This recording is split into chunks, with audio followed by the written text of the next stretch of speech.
If you're from a broken home and you're at the age where men are coming to ask for your hand, I need you to pay attention. And please follow these rules and these guidelines. It's so important for just the rest of your life. Never talk bad about your family. I don't care if your dad's a piece of crap. I don't care if he's a deadbeat.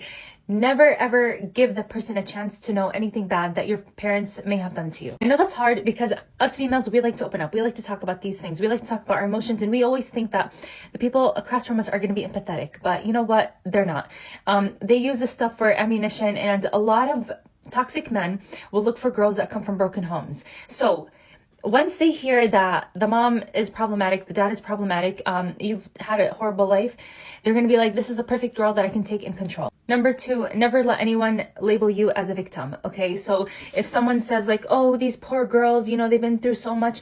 No. Okay, if anybody introduces you this way to a certain family and then these people come and ask for your hand, just don't do it, okay? Because they're like, this is exactly what we need. Because we need somebody, we need a girl that comes from a crappy family so we could take her, we could do whatever we want with her, abuse her, beat her. It doesn't matter. We won't be able to do anything. She's been through it before. We could do it to her again. My third advice would be always talk about your family in like the best way ever.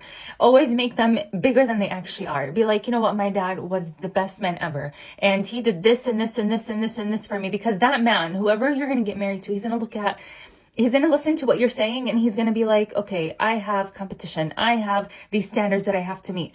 But if you say that my dad was never even around, this guy's going to be like, well, hey, I could actually leave this girl. I can go and like cheat on her. I could do whatever I want. She's still going to be around because she doesn't have any standards. Fourth thing is, don't over romanticize the whole sitting with this person, whoever they may be. Be very tough. Make your rules clear and don't be shy about it. Don't be like, oh my God, he's not going to like me if I say 1, 2, 3. No. Say it, because marriage is a lot harder than people say it is. It really is. It's a lot of work. No matter how nice your in-laws may seem, emphasis on the seem, do not open up. Just don't do it, because these people will talk bad about you. Whether you want to believe it or not, they will talk bad about you, and they will say, oh, you know that her family used to do X, Y, and Z to her. People love to gossip. That's our culture, unfortunately. Always include your family in everything. Don't put your husband's family first. Put your husband first, that's fine. Your family second, and then his family. Don't sit with the guy and tell him what he wants to hear and like try to do everything just to make him happy, because you know, this fluffy stuff, it ends pretty quick. And when you're married and you're working and you're doing housework and you're doing everything by yourself, and especially when kids come in, you're going to realize who you got married to, okay? I realized who I got married to after I had my child, okay? And alhamdulillah, I did it right. And I hope everyone else does it right. And you know, the thing is that when the right person comes, you're going to know. The minute you see them, you're going to know. And I hate to say that, but it's true. The minute that I saw my husband, it was like time stopped. I was like, wow, that's my husband right there.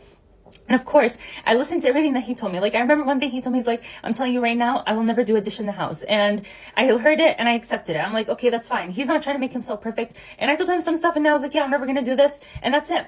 And you know what? He accepted it. Some things you have to say, even if it comes off of rude, you have to be transparent from the beginning.